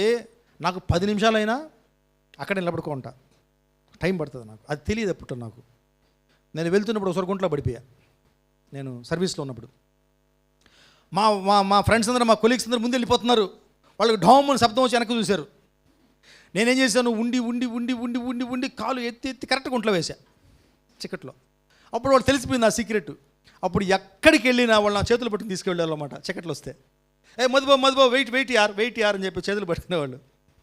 ఓకే, కనుక యేసు ప్రభువుని మనం వెంబడిస్తే, ఆయన చెయ్యి పట్టుకుంటే ఆయన నడిపిస్తాడు మనల్ని. నోవేర్ విల్ స్టంబుల్, ఎక్కడ కూడా మన అభ్యంతరం లేకుండా మనము నడుస్తాం. కాబట్టి యేసు ప్రభువుని మనము వెంబడిస్తే మనకి విజయం ఉంటుంది. మా మిలిటరీలో ఒక స్టేట్మెంట్ చెప్తారు, the more you sweat during peace, the less you will bleed during the war. నువ్వు ఎప్పుడు వార్లు ఉంటాయి, యుద్ధాలు ఉంటాయి, దేశాలకు ఉండవు కదా. నేను 21 సంవత్సరాలు సర్వీస్ చేస్తే ఒక్కసారి వచ్చింది ఇండైరెక్ట్ వార్. ఏ యుద్ధము? కార్గిల్ యుద్ధం వచ్చింది ఒక్కసారి 21 సంవత్సరాల్లో. కాబట్టి ఎప్పుడు యుద్ధాలు, కానీ ఎప్పుడు మాకు ట్రైనింగ్ అయితే ఉంటుంది. పెరేడ్లు, పీటీలు, షూటింగ్లు, ఎక్సర్సైజులు చేయిస్తూనే ఉంటారు. ఇవన్నీ ఎందుకు? ఇదే చెప్తారు, నువ్వు యుద్ధంలో తక్కువ రక్తపాతం జరగాలంటే నీకు సమాధానం, శాంతి సమయంలో నువ్వు ఎక్కువగా చెమట కార్చాలి. ఇది కూడా అంతే అండి. దేవుడు ఎందుకు మనం టెస్టులు పెడతాడంటే, అసలైన సమయం వచ్చినప్పుడు, బహుశ్రమలు మనకు వచ్చినప్పుడు తట్టుకొని నిలబడాలంటే వీటన్నిటి గుండా మనం వెళ్ళి ఉండాలి. అందుకే మనకి ట్రైనింగ్ లాంటిది, ప్రోగ్రామ్ లాంటిది దేవుడు చేస్తాడు. Praise the Lord. ఓకే, 3వ సత్యానికి వచ్చేస్తున్నాను నేను. మొదటి సత్యం ఏంటండి? నూతన నిబంధన నిశ్చయముగా పాత నిబంధన కన్నా శ్రేష్టమైనది, కన్ఫ్యూజన్ లేదు. రెండవది ఏమనుకున్నాము? ఈ లోకంలో మనకి శ్రమలు ఉంటాయి. మూడవది ఏంటంటే, మన ప్రతి అవసరానికి మనం దేవుణ్ణి మాత్రమే ఆశ్రయించాలి, ఆధారపడాలి. హల్లెలూయా, హల్లెలూయా, ప్రైజ్ ద లార్డ్. పెద్దదైనా ఏ అవసరత అయినా కూడా మనం మనిషిని మాత్రం చూడకూడదు, మనం దేవుణ్ణి చూడాలి. ఎందుకు మనకి ఈరోజు ఇన్ని డిసప్పాయింట్మెంట్లు, ఇన్ని నిరాశలు, నిస్పృహలు ఎందుకు తెలుసు? మన లైఫ్లో మనం మనుషులను చూస్తున్నాం, వాళ్ళు ఏమీ చేయలేరు మనకి. ఎందుకంటే వాళ్ళ వల్ల కాదు, వాళ్ళకు కూడా సహాయం చేయాల్సింది దేవుడే. ఓకే, సో ఏం అవసరాలు ఉంటాయండి మనిషికి? సింపుల్గా చెప్పండి, అన్నీ చెప్పకండి, లిస్టులు అయిపోకండి. సింపుల్గా శారీరక అవసరాలు ఉంటాయా? అంటే శారీరక అవసరాలు అంటే ఏంటివి? శారీరక సంబంధమైంది ఆరోగ్యం. మనం ఆరోగ్యాన్ని ఎంత అశ్రద్ధ చేస్తూ ఉంటే ఒక్కోసారి ప్రాబ్లం వచ్చినప్పుడు తెలుస్తుంది. వెళ్తున్నాం, కొంతమంది పని చేస్తానే ఒక పని తర్వాత ఒక పని, ఒక పని తర్వాత ఒక పని, ఒక పని తర్వాత చేసుకుంటా దేనికి? ఫ్రీగా కాదు, డబ్బులు. ఒకసారి ఆ డబ్బు ఎట్టొస్తుందో ఆలోచించండి. మీరు ఎట్టొస్తుందండి? నువ్వు కష్టపడుతున్నావు, నీకు ఆరోగ్యం ఉంది కాబట్టి కష్టపడగలుగుతున్నావు, అది ఆరోగ్యం లేకపోతే. కాబట్టి ఆరోగ్యం చాలా ఇంపార్టెంట్. ఇది మనం అశ్రద్ధ చేస్తాం. పర్లేలే, ఎవరు పట్టించుకుంటారులే. నువ్వు పట్టించుకోవాలా, నేను పట్టించుకోవాలా, మన రెస్పాన్సిబిలిటీ అది. కాబట్టి శారీరక సంబంధించినటువంటి అవసరాలు ఉంటాయి, అలాగే ఆత్మీయపరమైనటువంటి అవసరాలు కూడా మనకి ఉంటాయి. ఆత్మీయ అవసరం ఏంటో తెలుసా? పరిశుద్ధాత్మతో నింపబడ్డము, అన్య భాషలు మాట్లాడడము. వచ్చేసినాయి, ఇవన్నీ గుర్తు వచ్చేసినాయి మీకు? అవన్నీ కాదు, అన్నీ కరెక్టే. సింపుల్, మనం పాపం మీద విజయము పొందాల, ఇది మన ఆత్మీయ అవసరం. యేసు ప్రభు సారూప్యము మన జీవితాల్లో కనిపించాల. ఈ లోకము యేసు ప్రభువుని మన జీవితంలో చూడగలగాల, ఇది ఆత్మీయ అవసరత. దీనికోసంగా దేవుడు మనల్ని పిలిచాడు. కాబట్టి దీంట్లోనే ఎన్ని వచ్చేస్తాయి. అలా చేయాలంటే మనకి అవసరము, అవి అవసరం అని చెప్పి. కాబట్టి ఫస్ట్ మనం గుర్తుపెట్టుకోవాల్సింది, మన ఆత్మీయ అవసరం ఏంటి? పాపం మీద విజయం. ఓకే, జయించాలి. అలాగే మనము శారీరక అవసరతలు మనం తెలుసుకున్నాం, ఆరోగ్యంగా ఉండడము. ఇంకొకటి ఆర్థికపరమైనటువంటి అవసరాలు. ఏమండి నిజం చెప్పండి, డబ్బు లేకుండా ఏమైనా జరుగుతుందా? డబ్బుతో కొనుక్కోలేనిది ఒకటేనండి నాకు తెలిసి. అలా చెప్పకూడదు. డబ్బులు తీసుకుని ఇచ్చేవాళ్ళు ఉన్నారు, బాప్తిస్మం ఇచ్చేవాళ్ళు ఉన్నారు, సర్టిఫికేట్లు ఇచ్చేసేవాళ్ళు ఉన్నారు, కానీ రక్షణ రాదు ఎన్ని డబ్బులు పోసినా. మారు మనసు అనుభవం మాత్రం మనకి ఇక్కడి నుంచి దేవుడు ఇవ్వాలి, అది పరలోక ప్రాప్తం అనేది. ఓకే, సో ఇక ఆర్థికపరమైనటువంటి అవసరతలు మనకి ఉంటాయి. మనము ఆరోగ్యం వచ్చేటప్పటికి ఆరోగ్యంలో చాలా జాగ్రత్తలు తీసుకుంటాము. చాలామంది మేము నెగ్లెక్ట్ చేస్తుంది ఏంటి తెలుసా? ఫుడ్ నెగ్లెక్ట్ చేస్తాం. అంటే ఫుడ్ అంటే తినకుండా ఉండడం కాదు, ఇష్టం వచ్చినట్టు ఏది పడితే అది, ఎంతంటే అది తినేస్తున్నాం. ఒకసారి మా అక్క చెప్పింది నాకు, మా చిన్నక్క విష్ణక్క, నువ్వు ఎప్పుడైనా చెత్త చెదారం తినాలి అనే టెంప్టేషన్ ఒక మాట దేవుని మాట అనుకోరా అని చెప్పింది. ఏం మాట అన్నా? అది 1 కొరింథీయులు 3:16. 1 కొరింథీయులు 3:16 చదవండి. మీరు దేవుని ఆలయమై ఉన్నారనియు దేవుని ఆత్మ మీలో నివసించుచున్నాడనియు మీరు ఎరుగరా. ఇదేంటండి? ఇది దేవుడి ఆలయం, శరీరం. శరీరం. ఇది శరీరమేనా? ఇది శరీరమేనా? ఇవి శరీరమేనా? ఇది శరీరమేనా? ఇవి శరీరం, అన్ని శరీరమే కదా. ఆయన ఎక్కడ ఉంటాడు? ఇక్కడ ఉంటాడు కాదు, శరీరం అంతా ఆయన ఆలయం. దేన్ని చెడిపినా దేన్ని చెడుపుతున్నాం మనం? దేవుని ఆలయాన్ని చెడుపుతున్నాం. ఇవన్నీ గుర్తొస్తాయి. నేను స్మోక్ చేయనండి, అబ్బో నేను చిన్నప్పటి నుంచి స్మోకింగే అలవాట్లేదు అని చెప్పుకుంటాం. నేను చెప్తా ఈ మాట, నాకు అసలు తాగుడు అలవాటు, నేను స్మోకింగ్ అని చేస్తున్నానండి. ఎప్పుడు? చిన్నప్పుడు మా నాన్నకి సిగరెట్ తెచ్చేది, సిగరెట్ని అంటించుకురమ్మని చెప్పేవాళ్ళు కట్టికి. అప్పుడు ఎంత 3rd స్టాండర్డ్ 4th స్టాండర్డ్. నేను వెళ్ళి దాన్ని కట్టి తీసిటని అని వచ్చేవాడిని. సో అట్లా చెప్పగలను నేను టేస్ట్ చేస్తున్నానని.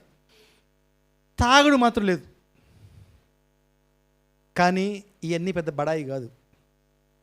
ఇవన్నీ చెప్పుకుంటాం, నాకు తాగుడు అలవాట్లేదండి, స్మోకింగే లేదండి అని చెప్పేసి. వాట్ అబౌట్ ఫుడ్ అండి? ఫుడ్ విషయం ఏంటండి? ఏమండి, ఇది ఒక పెద్ద ప్రాబ్లం అయిపోయింది ప్రపంచంలోనే. మొన్న కూడా పేపర్లో ఇచ్చినాడు, షుగర్లు చిన్న యంగ్ పీపుల్కి షుగర్లు వచ్చేస్తున్నాయంట. మీరు అనొచ్చు, పదార్థాలు చెడిపోతున్నాయి, కూరగాయలు చెడిపోతున్నాయి, పాలు చెడిపోతున్నాయి, వాటన్నిటి వల్ల షుగర్ వచ్చేస్తుంది. మరి వాట్ అబౌట్ దిస్? పొట్ట ఏంటి మరి? ఇది కూడా మనము జాగ్రత్తగా లిమిట్ ఉండాలి, మనం డిసిప్లిన్లో ఉండగలగాలి. ఓకే, అలాగే ఇంకెలా మనం ఆరోగ్యంగా కాపాడుకోగలమండి? ఎక్సర్సైజులు అవి ఇవి చేసుకుంటూ చక్కగా సమాధానంగా ఉంటూ చేస్తాం. ఓకే, అవన్నీ మన నీడ్స్. ఓకే, ఎస్పెషల్లీ మనము దెబ్బతింటుంది ఎక్కడంటే మన ఆర్థిక అవసరాలు తీర్చుకునే విషయంలో శోధనలో పడిపోతున్నాం. చూడండి, ఒక మాట ఉంది చూడండి, 1 తిమోతి పత్రిక 6:10. 1 తిమోతి 6:10. ఎందుకనగా ధనాపేక్ష సమస్తమైన కీడులకు మూలము కొందరు దానిని ఆశించి విశ్వాసము నుంచి తొలగిపోయి నానా బాధలతో తమ్మును తామే పొడుచుకొనిరి. ఏమంటే చాలా జాగ్రత్తగా ఉండాలి. మనం ఒక్కోసారి అనుకుంటాం ఇవన్నీ కరెక్టే, లీగల్గా ఉన్నాయి, ఎంత చట్టపరంగా ఉన్నాయి, ఇవన్నీ మనం చేసుకోవచ్చు, మనం చక్కగా నడిపించుకోవచ్చు అని. కానీ ధనము మంచిదే, ధనం మంచిదే అండి. కానీ దాని మీద అత్యాశ మనకు ఉండకూడదు. ఒక ఆయన చెప్తున్నాడు, ఒకరోజు ఏదో ఎక్కడో కలుసుకున్నాము. ఏం సార్ ఇల్లు కట్టుకున్నారా అని అడిగారు పక్కన ఆయన. ఇల్లు కట్టుకున్నారు సార్, రిటైర్ అయిపోతున్నాడు ఆయన. ఎట్లా సార్ ఇల్లు కట్టుకున్నారు సార్, ఎక్కడ సార్ అంటే చెప్తున్నాడు. ఇల్లు అయితే కట్టేసామండి, నేను జస్ట్ 10 సంవత్సరాల క్రితం కట్టేసుకున్నాను ఇల్లు.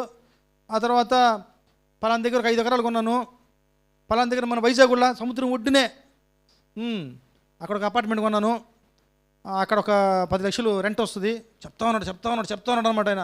నా పక్కన ఆయన వింటా ఉన్నాడు. నేను ఆయన ఫేస్ చూస్తున్నా. చివరికి ఆయన వెళ్ళిపోయాడు చెప్పేసి. నా దగ్గర చూసి, ఆయన చూడు, నేను ఒక్క మాట అడిగిన, అయ్యా ఇల్లు కట్టుకున్నావా అని. ఆయన సంపాదన అంతా చెప్పేశాడు అనేసి ఈయన కోపం చేసింది. పోయేటప్పుడు ఎత్తుకుపోతాడు ఏనే. ఏమండి, కాబట్టి ఇది మనం గుర్తుపెట్టుకోవాలి. అవిశ్వాసులది లెక్క వేరు, మనతో మనం పోల్చుకోకూడదు. అయితే ఇక్కడ ఏం ప్రాబ్లం అయిందండి? ధనాపేక్ష సమస్తమైన కీడులకు మూలము కొందరు దానిని ఆశించి, దేనిని ఆశించి? ధనాన్ని టూ మచ్గా ఆశించి. ఇది ఇక్కడ ఏమంటే ఒకటి ఈరోజు ఎందుకు పరిశుద్ధాత్మ చెప్తున్నాడు, సంతృప్తి చాలా అవసరం. తృప్తి, నువ్వు పీస్గా బతుకుతున్నావా లేదా, ఉన్న దాంట్లో సంతోషిస్తున్నావా లేదా, ఎంజాయ్ చేస్తున్నావా లేదా. మా మేనమామ ఒక ఆయన ఉండేవాడు. ఆయన చిన్న వస్తువు, నాకు కొద్దిగా గొప్ప అలవాటు నాకు వచ్చినట్టున్నాయి. చిన్న వస్తువు కొన్నా అందరికి చూపిస్తే కానీ ఆయనకి నిద్ర ఉండదు. చిన్న వస్తువు కొన్నా. ఒకరోజు గ్యాస్ స్టవ్ కొన్నారు ఆయన. నాకు భలే గుర్తు, చిన్నప్పుడు గ్యాస్ స్టవ్. ఓకే. సో నేను కూడా అతను మా కోడలకు చూపించే గ్యాస్ స్టవ్ కొన్నాము మేము. ఆ రోజుల్లో మా చిన్నప్పుడు అప్పుడు చాలా తక్కువ మంది దగ్గర ఉండేది గ్యాస్. కొనేసి నాకు భలే గుర్తు, మా అమ్మని పిలిచి చెన్నైలో మా అమ్మని స్టవ్ దగ్గర తీసుకెళ్ళి, ఆయన మళ్ళీ ఫిలిం ప్రొడ్యూసరు, సినిమా నిర్మాత ఆయన, తీసుకెళ్ళి మే లీలావతి రా అని చెప్పి దాన్ని అట్టెలిగిచ్చి అప్పుడేందో ఇంత పెద్ద ఉండేది ఇది లైటరు, సౌండ్ వస్తుంది అని కొడితే దాన్ని వెలిగించి చూసావా జరుగుతుంది. మీ ఊర్లో కూడా వస్తాయిలే, కొట్టూరులో కూడా వచ్చేస్తలే, తొందరగా వచ్చేస్తలేండి. ఆయన చెప్పిన 20 సంవత్సరాలు కూడా రాలా మా ఊర్లో. ఓకే. అట్లా కొంతమందికి అలవాటు ఉంటుంది చిన్న చిన్న వస్తువులు అంటే. ఏంటంటే నేను గమనించింది ఆయనలో సంతృప్తి. చిన్న వస్తువు ఉన్నా పెద్ద వస్తువు ఉన్నా సంతోషపడిపోయి దాన్ని అందరికీ చూపించి, గొప్పతనం కోసం కాదు, తృప్తి అనమాట. అదొక తమాషా. సో కాబట్టి సంతృప్తి చాలా అవసరం అండి మనిషికి. ఈ సంతృప్తి లేకుండా ఎంజాయ్ చేయి, లైఫ్ని ఎంజాయ్ చేయడం తప్పులేదు. మన సంపాదనని అనుభవించడం కూడా దేవుడిచ్చిన ఆశీర్వాదం, గుర్తుపెట్టుకోండి. అంతా సంపాదించి ఒక్క పైసా ఖర్చు పెట్టాలంటే కొంతమంది ఎన్ని ఆలోచిస్తారో, ఎన్ని లెక్కలు వేసుకుంటారు. అది పెడితే ఇది. నేనంటానే ఎంజాయ్ చేయి ఫస్ట్.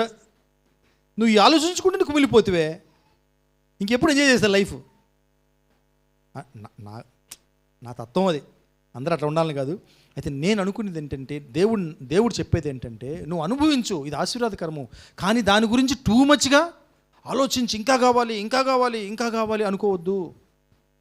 దానివల్ల ఏం చేశారంట? విశ్వాసం నుంచి తొలగిపోయారంట. చూడండి ఎంత టూ మచ్ అయితే అది ఎంత భయంకరమో చూడండి. విశ్వాసం నుంచి మనము పడిపోతాం. దానికి అంత శక్తి ఉంది. ధనము దేవునికి ఏదైనా శత్రువు ఉన్నాడంటే ఎవరండి? ధనం. మనం టక్మని చెప్తుంటాం సాతాన్ అంటాం. బైబిల్లో ఉంది ఆ మాట. ఎవరో ఒక్కరికే మనము దాసులంగా ఉండగలం. ఓకే. సో ఫస్ట్ మనము ఈ యొక్క ప్రిన్సిపల్ గుర్తుపెట్టుకోవాలి. మత్తయి సువార్త 6:33 చెప్పబడి ఉంటుంది కదా, చదువుదాం. 6:33. కాబట్టి మీరు ఆయన రాజ్యమును నీతిని మొదట వెదకుడి, అప్పుడు అవన్నీ మీకు అనుగ్రహించబడుతును. ముందు 31కి వెళ్తే, కాబట్టి ఏమి తిందుమో, ఏమి త్రాగుదుమో, ఏమి ధరించుకుందుమో అని చింతింపకుడి, అన్యజనులు వీటన్నిటిని విషయమై విచారింతురు. ఇవన్నీ మీకు కావాలని మీ పరలోకపు తండ్రికి తెలుసు. ఆయనకి నీకు ఇది కావాలని తెలుసు, ఇస్తాడు. కాబట్టి దేవుడు అవసరతలు ఖచ్చితంగా తీరుస్తాడు, కానీ నీ ఆశలు తీరుస్తాడు లేదో చెప్పలేం. వింటున్నారా? మీ అవసరం 100% తీరుస్తాడు. అయితే మనకున్న కోరికలు వేరు, అవసరతలు వేరండి. కోరికలు తీరుస్తారో లేదో నేను చెప్పలేను, దానికి అది ఆయన ఇష్టం. న్యాయమైన తీరుస్తాడు, అది పెద్ద సబ్జెక్ట్. మళ్ళీ సింపుల్, ఆయన అవసరాలు తీరుస్తాడండి, ఇది మాత్రం షూర్.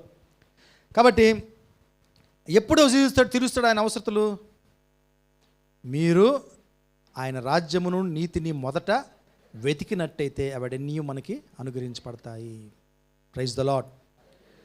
ఓకే, మరి లాస్ట్ పాయింట్కి వచ్చేద్దాము. ఒక ఆయన ఈ ఆర్థిక విషయాల గురించి మనం తీసుకోవాల్సిన 10 ఆజ్ఞలు చెప్పాడు. ఆయన 10 ఆజ్ఞలు అంట. ఫైనాన్షియల్ మేనేజ్మెంట్లో ఆయన 10 ఆజ్ఞలు రాశాడు. ఆజ్ఞలను చదువుతాం, వినండి.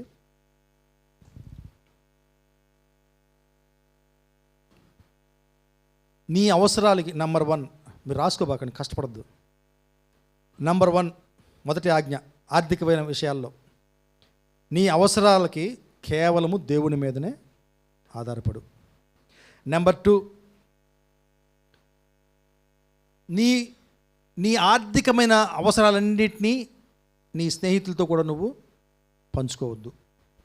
నెంబర్ 3, అవిశ్వాసి నుంచి నీ ఆర్థిక అవసరతని అంగీకరించొద్దు, అవిశ్వాస దగ్గర నుంచి. నెంబర్ 4, ఎవ్వరు కూడా అంటే నీ లైఫ్లో ఒకరి కంట్రోల్, అంటే ఎవరైనా నీకు ఆర్థికంగా సహాయం చేసి వాళ్ళు నీ మీద కంట్రోల్ చేయకుండా చూసుకో. ఇది జరుగుతుందా? ఎవరైనా మనకి హెల్ప్ చేస్తే ఏమవుతుంది, మనం ఆటోమేటిక్ వాళ్ళ కంట్రోల్లోకి వెళ్ళిపోతాం. నేను బ్యాంకులో చూస్తుంటాను, బ్యాంకు లోన్ తీసుకునేటప్పుడు భలే వస్తారు వాళ్ళు, అన్నీ వేసేస్తారు. ఇదిగో ఇది మా ఇల్లు డాక్యుమెంట్, ఆ బ్యాంకులో ఇంత ఇస్తున్నారు అంత ఇస్తున్నారు, అక్కడ 1 కోటి రూపాయలు ఇస్తున్నారు, మీరు ఏంది 50,000 లక్షలు అంటున్నారు అని అంత జబర్దస్త్ చేసేసి లోన్ తీసేసుకుంటారు. ఎప్పుడైనా కట్టుకుని ఉంటారు చూడండి, అప్పుడు చూడాలా వచ్చి నిలబడతారు. సార్ సార్ ఏదైనా సార్ బతుకోండి సార్, ఒక 6 నెలలు సమయం సార్ నాకు అని బతినాడుకుంటారు. ఓకే, సో అంటే ఎవరు కంట్రోల్ ఉన్నారండి? వాళ్ళు బ్యాంక్ కంట్రోల్కి వెళ్ళిపోయారు. అందుకనే ఈయన ఈ ఆజ్ఞ రాసి పెట్టాడు, never allow anyone to control you by their financial support. వాళ్ళ చేత ఆర్థిక సహాయం తీసుకొని వాళ్ళ కంట్రోల్లోకి మీరు వెళ్ళొద్దు. ఓకే, ఇది సంఘానికి కానీ మినిస్ట్రీకి కానీ, నీ సేవలో ఆశీర్వదింపబడని వాళ్ళు, నీ సేవలో లబ్ధి పొందని వాళ్ళ దగ్గర నుంచి నువ్వేమీ తీసుకోవద్దు. మనం చేస్తుంటాం కదా, టీవీలో ఏదో ఎప్పుడో ఒక మెసేజ్ చూస్తాం, ఫోన్ నెంబర్ వచ్చేస్తుంది, అంతే. హల్లెలూయా. ఎంతమంది అవసరతలో ఉంటారు మన చుట్టూ. ఒక్క మెసేజ్లో ఏదో ఒక్క విషయం నీకు టచ్ చేసిందని, వాళ్ళు ఆల్రెడీ కోటీశ్వరైనటువంటి మినిస్టర్స్ సేవలో ఉంటారు, అయినా కూడా వాళ్ళకి పంపిస్తాం. వాళ్ళు ఆశించకూడదు, నెంబర్ 1. నెంబర్ 2, మనం జ్ఞానంగా ఉండాలి. నీ చుట్టూ ఎంతోమంది అవసరతలతో ఉన్నారు. Okay, next, never accept for personal needs from people poorer than us. మనకన్నా పేదరికంలో ఉన్న వాళ్ళ దగ్గర నుంచి నువ్వు సహాయము తీసుకోవద్దు. అలాగే never be dependent on any man. First command ఏంది? చదువుకుంది దేవుని మీదనే ఆధారపడాలి. ఈ ఆజ్ఞ ఏంటంటే మనుషుల మీద మాత్రం ఆధారపడవద్దు. Okay, never handle the money in a way that causes suspicion.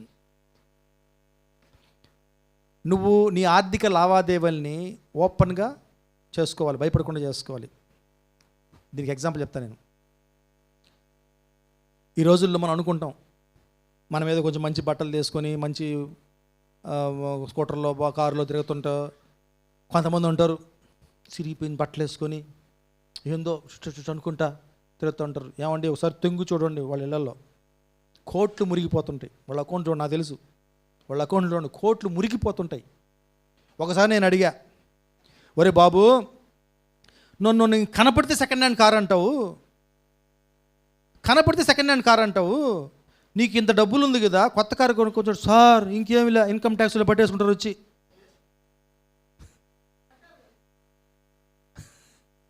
ఏమండి అంటే నీ ఆర్థిక లావాదేవీలు నేను అంటే చూసేవాళ్ళు నేను అనుమానించకుండా నువ్వు జాగ్రత్త ఆధార్థంగా ఉండాలి. అంటే నీ లావాదేవీలు ఎక్కడి నుంచి రావాలి? నీతిగా వస్తుంది. అది దాని అర్థం. నీతిగా వచ్చేటట్టుగా చూసుకోవాలి ఆర్థిక లావాదేవీలు.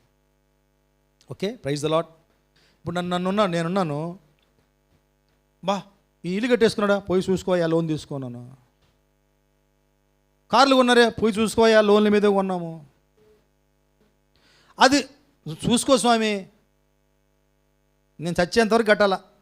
నిజం చెప్తున్నాను, నేను నాకు 75 ఏళ్ళు వచ్చే వరకు కట్టాలి నేను హౌస్ లోన్. మా ఎంప్లాయీస్కి ఆ ఫెసిలిటీ ఉంది. ఇంకా 75 ఏళ్ళు వచ్చేవారు కట్టుకుంటా ఉంటాను అనమాట, కర్ర తీసుకొని తినుకుంటా. కాబట్టి మన ఆర్థిక లావాదేవీలు ఎక్కడ అనుమానాస్పదంగా ఉండకుండా జాగ్రత్త మనము పడాలి.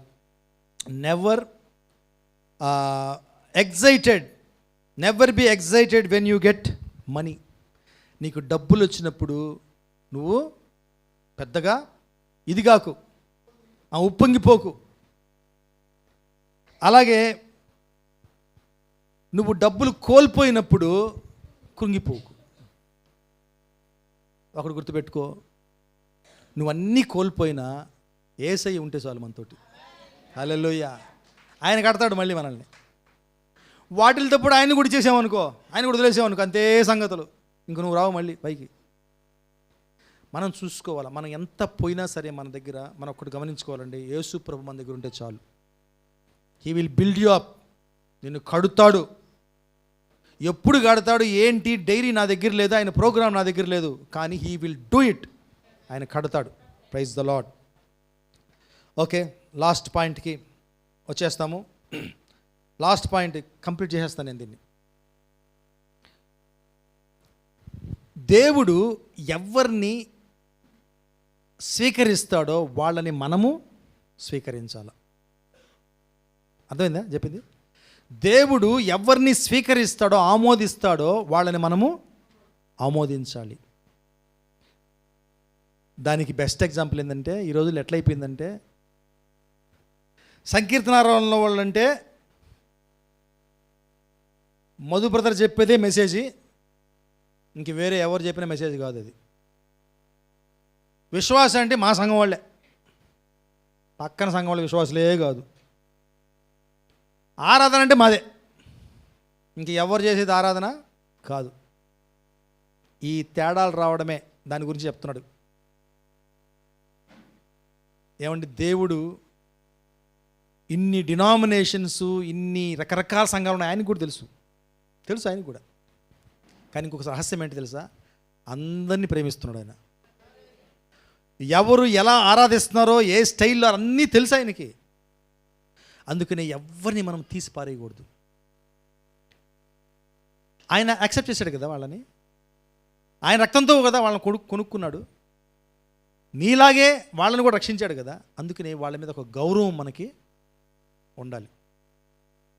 కాబట్టి మనం ఎవరిని ఆయన అనుమతిస్తాడో, అంగీకరిస్తాడో వాళ్ళని మనము అంగీకరించాలి. రోమీయుల రాసిన పత్రిక 15:7 లాస్ట్ వర్స్ చదువుదామండి. కాబట్టి క్రీస్తు మిమ్మును చేర్చుకునే ప్రకారము దేవునికి మహిమ కలుగునట్లు మీరును ఒకరినొకడు చేర్చుకునుడి. ఎవరిని ఆయన చేర్చుకుంటాడో వాళ్ళని మనము చేర్చుకోవాలి. మీరు ఒకరినొకరు చేర్చుకునుడి. ఓకే, సో రేపు పరలోకంలో దేవుడు ఇది అడగడండి. మనం యేసుప్రభు గేట్ దగ్గర నిల్చుకొని, అమ్మ దివ్య నువ్వు ఎక్కడ సంకీర్తన అమ్మాయివే, రా అమ్మ ఇట్రా ఇటు పో, రాణమ్మ సిస్టర్ మీరు ఓకే సంకీర్తన మంచోళ్ళమ్మ వీళ్ళ ఇట్రా. అమ్మ కీర్తన నువ్వు మరణాథ చర్చా, మరణాథ చర్చ మీద అవునా, నిజమేనా మోసే చౌదరి గారేనా? సరే వచ్చి ఈ పక్క బొమ్మ నువ్వు ఈ క్వశ్చన్స్ ఏమి ఉండవు రేపు. ఏమండి నేను నమ్ముతున్నాను ఈ సంఘ పేర్లు గీర్లు ఏం వినపడవు రేపు. మొత్తం ఒకటే సార్వత్రిక సంఘం, మొత్తం ఒకే సంఘం. Praise the Lord. మనం ఎవరు విశ్వాసం అడుగుతుంటాం, మీ సంఘంలో ఈ ప్రభు బల్ల వారానికి ఒకసారి తీసుకుంటారా, నెలకు ఒకసారి తీసుకుంటారా? నెలకన్నా అనుకో మా కాలగర వేసుకుంటాం. మేము ప్రతి వారం తీసుకుంటాం. ఏందో పెద్ద గొప్పలు అయిపోయినట్టు. ఇంకొకటి తగలుతాడు, మేము రోజు తీసుకుంటాం తెలుసు నీకు, మాదొక్కటే ప్రపంచంలో మా ఒక్క చర్చే, మేము ఎప్పుడు కలిసినా తీసేసుకుంటాం. ఇవి మాట్లాడుకుంటాం మనం. మీ చర్చిలో ఇది ఉందా, మీ చర్చిలో ఆరాధన జరుగుతుందా, మీ చర్చిలో ఎంతసేపు ఆరాధిస్తారు, మీ చర్చిలో మ్యూజిక్ ప్లే చేస్తారా? మా చర్చిలో మ్యూజిక్కే ప్లే చేయను, చేయకూడదు మేము, మా పాస్టర్ చెప్పాడు, బైబిల్ లేదు కదా. ఓకే, ఇలా చెప్పుకుంటూ ఉంటాం కదా. కొన్ని క్వశ్చన్స్ ఎందుకు వేసుకోము? మీరు ఒకరినొకరు ప్రేమించుకుంటారా? మీ సంఘంలో ఒకరినొకరు ప్రేమించుకొని ఒకరినొకరు క్షమించుకొని బాగా కలుపుకోలుకుంటారా? ఇలాంటి క్వశ్చన్లు ఏము. మీ దగ్గర ఇది ఉందా, మా దగ్గర ఉందా? ఇంకో క్వశ్చన్ మర్చిపోయా, మీ చర్చిలో ఏసీ ఉందా? ఒకరోజు ఒక ఆంటీ చెప్తున్నారు ఇంకొక ఆంటీకి, అక్కడ ఇక్కడ తిరగకుండా మా చర్చికి రా చల్లగా ఉంటుంది అని.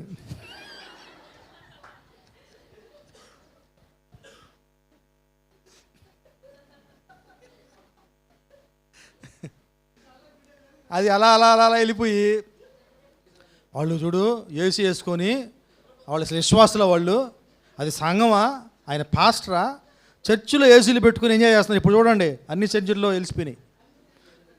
మన బెరాకాలో కూడా ఉంది ఏసీ. అయితే ఇంకొక మీ సత్యం మీకు చెప్తున్నాను, ఎస్పెషల్లీ విశ్వాసాలకు తెలియాలి. మిమ్మల్ని ఎవరైనా ప్రశ్నిస్తే జవాబు ఇవ్వాలి. ఏమంటే మనం దీన్ని పెట్టుకుంది మన కోసంగా తెలుసా విషయము? సౌండ్ ప్రూఫ్ చేసుకున్నాం, శబ్దాలు బయటికి రాకూడదు అనుకుని మొత్తం తలుపులు వేసుకుంటూ ఉడికిపోతాం.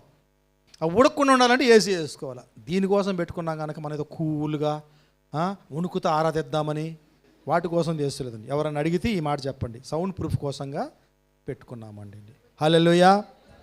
ఓకే, సో మనము ఎక్కడ ఉంచబడ్డామో, ఏ సంఘానికి మనము దేవుడు మనం నడిపిస్తున్నాడో, నీకు కాన్ఫిడెన్స్ ఉంటే అక్కడికి దేవుడు నడిపిస్తున్నాడని మీరు అక్కడ ఉండండి.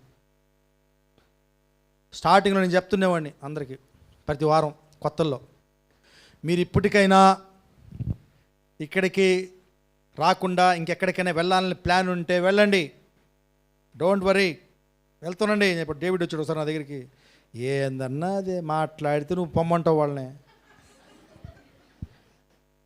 అయ్యా నేను పొమ్మని చెప్పలేదు, వాళ్ళకి స్వాతంత్రం ఇస్తున్నాను, బలవంతంగా నువ్వేమైనా పిలిచావా రావడానికి, వాళ్ళే వస్తున్నారని ఇంకా మాట చెప్పుకో అన్నాడు. అంతే, సరే అయ్యా. ఏమంటే అందరికీ దేవుడు ఒకే సంఘానికి నేను ఈ సందర్భం యూట్యూబ్లో ఎవరన్నా ఈ మెసేజ్ వింటున్నాను తిట్టినప్పట్లో ఒక మాట చెప్తున్నానండి. డిజిటల్ స్క్రీన్స్ వచ్చేస్తున్నాయి ఈ మధ్య. డిజిటల్ స్క్రీన్స్, సేవకుడు ఉండడు అక్కడ, సేవకుడు ఉండడు, పెద్ద స్క్రీన్లు ఉంటాయి. దయచేసి దానికి మాత్రం వెళ్ళకండి, చాలా చాలా రాంగ్ అది. సంఘం యొక్క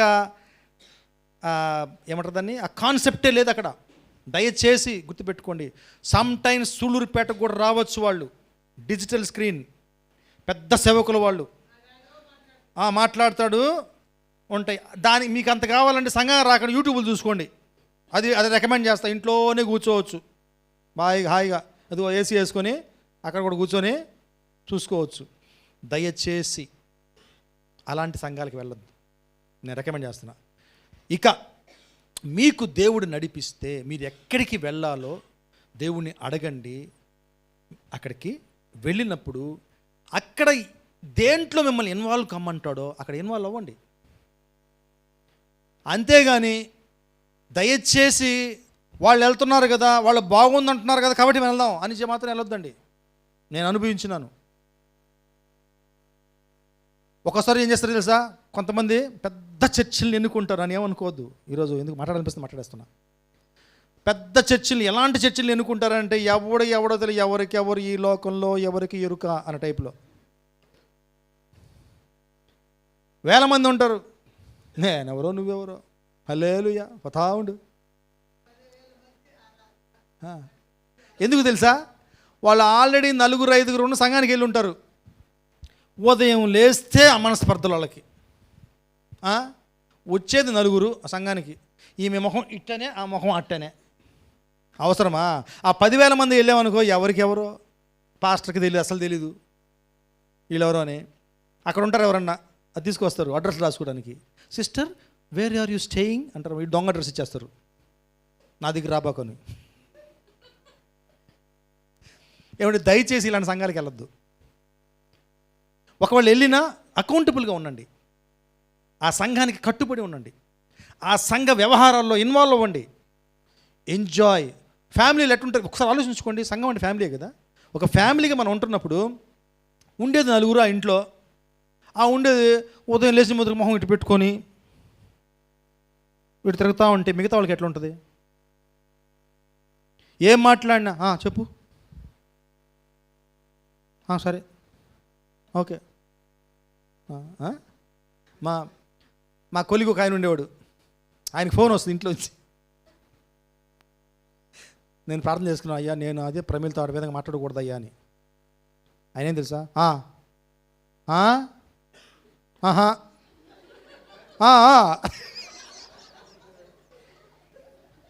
నేను ఒకరోజు భరించలేక, అయ్యా నువ్వేమైనా మాట్లాడదలుచుకుంటే బయటికి వెళ్ళి మాట్లాడవచ్చు కదా.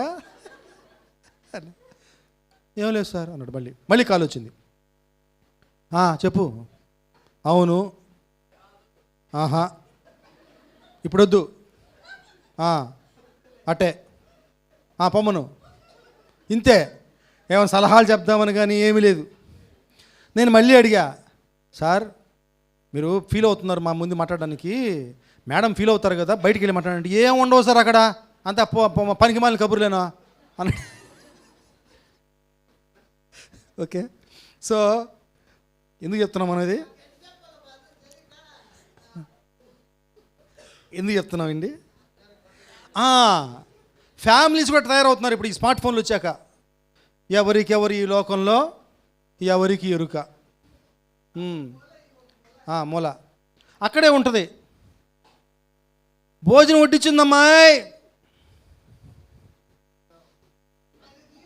ఇంకోటి అప్పుడన్నా తీగలు కనపడుతుండేది, ఇప్పుడు తీగలు కూడా లేవు. ఏమైందో ఏమో ఎవరికి తెలియదు.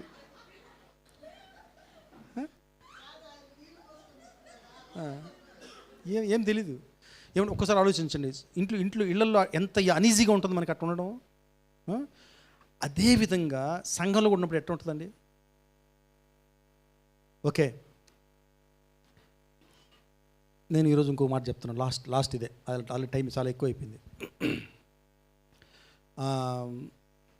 ఎవరైనా మామూలుగా లాస్ట్లో ప్రార్థనలకు వస్తుంటారు కదా, నేను రావద్దని చెప్పను కానీ కొంచెము అటెంటివ్గా ఉండండి. కొంతమంది ఏదో చెప్పుకోవాలని వస్తారు, పాపం చెప్పుకోవాలని వస్తారు. ఈ రెగ్యులర్గా వస్తుంటారు చూడండి ప్రార్థనల కోసం, వాళ్ళకు గమనించుకోండి ఒకసారి. వాళ్ళని ఏమైనా వాళ్ళు చాలాసార్లు నేను విన్నాను, ఉండి ఉండి ఉండి ఉండి వెళ్ళిపోయిన, అదే వాళ్ళని కాల్ చేసి బ్రదర్ చాలాసార్లు వెయిట్ చేశారు మీరు వెళ్ళిపోయారంటే, అప్పుడు చెప్పుకున్నారు ఫోన్లో, బ్రదర్ మీకు నేను పర్సనల్గా హెల్ప్ చెప్దాం అనుకున్నాను పాపం, కానీ అక్కడ చాలామంది ఉన్నారు కదా అని చెప్పేసి. దయచేసి ఇది ఒకటి గమనించండి ఇవన్నీ. ఎందుకంటే వాళ్ళు ఏదో చెప్పుకోవాలనుకుంటున్నారు, ఏదో చెప్పుకోలేకపోతున్నారు, ఇలాంటివి కొన్ని ఉంటాయి.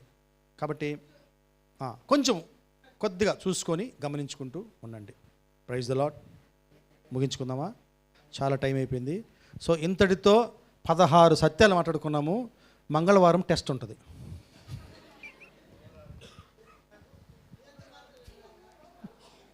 నేను టెస్టులు పెట్టేవాడిని కాదురే, టెస్ట్లు అంటే నాకే భయం. ఓకే, ప్రార్థించుకుందాం, తలొంచుకుందాము. దేవా, మరి ఒక గత 4 వారాలుగా నా తండ్రి మాతో కొన్ని సత్యాలు, మరి భక్తులు వాళ్ళు నా తండ్రి నీ సన్నిధిలో గోజాడి ప్రాక్టికల్గా మరి దేవా వాళ్ళు అనుభవించిన కొన్ని సత్యాలు, ఆ సత్యాలు మాతో పంచుకున్నప్పుడు మేము దాని గురించి ఆలోచించినప్పుడు మాకు అనిపించినవి దేవా, ఈరోజు మరి కొన్ని సత్యాలతో ప్రభువా చాలా సత్యాలు నేర్చుకున్నాం. కానీ మేము మాట్లాడుకున్నట్టుగా మేము తెలుసుకున్న సత్యం మమ్మల్ని స్వతంత్రులను చేయాలి. మరి అటువంటి స్వాతంత్రం కలిగేలా ఆ సత్యాన్ని మేము డైజెస్ట్ చేసుకున్న కృప దయచేయండి. ఈరోజు తెలుసుకున్నాం తండ్రి, నిశ్చయముగా నూతన నిబంధన పాత నిబంధన కన్నా శ్రేష్టమైనదని. అలాగే మరి ఈ లోకంలో మేము జీవిస్తున్నప్పుడు, విశ్వాసులంగా బ్రతుకుతున్నప్పుడు శ్రమలు ఖచ్చితంగా వస్తాయని. అలాగే మరో సత్యం మేము తెలుసుకున్నాం తండ్రి, మా అవసరతల కోసము కేవలము నీపైనే మేము ఆధారపడాలని. అలాగే దేవా, మరి నువ్వు అంగీకరించిన వాళ్ళని మేము అంగీకరించాలి. మేము దేవా ఈ సంఘంలో మేము ఉన్నాం, ఒకరినొకరు అంగీకరించుకుంటూ ఒకరితో ఒకరు సఖ్యత కలిగి క్షేమంగా నువ్వు అనుకున్న కుటుంబంగా మమ్మల్ని మేము కట్టుకుంటూ నిన్ను సంతోషపెడుతూ దేవా మీతో ఉండగలిగే కృపని మాకు దయచేయండి తండ్రి. మరొక్క మారు ఈ సత్యాలను మేము మర్చిపోక, ఈ సత్యాలని అప్పుడప్పుడు నెమరు వేసుకుంటూ, ఇంకా అనేక సత్యాలు ప్రభువా బైబిల్లో రాయబడ్డాయి, వాటిని మేము మా డైలీ బైబిల్ స్టడీలో ఆ సత్యాలు తెలుసుకుంటున్నప్పుడు అవి మర్చిపోక, వాటి నుంచి మా కన్ఫ్యూజన్స్ను దూరం చేసుకొని నీలో స్థిరంగా నిలుచుకునే విశ్వాసం మా అందరికీ దయచేయమని మహిమ ఘనత నీకే ఆరోపిస్తూ యేసయ్య అతి పరిశుద్ధ నామంలో అడిగి వేడుకుంటున్నాం పరమ తండ్రి, amen. Thank you Jesus. Praise the Lord. Thank you. Praise the lord.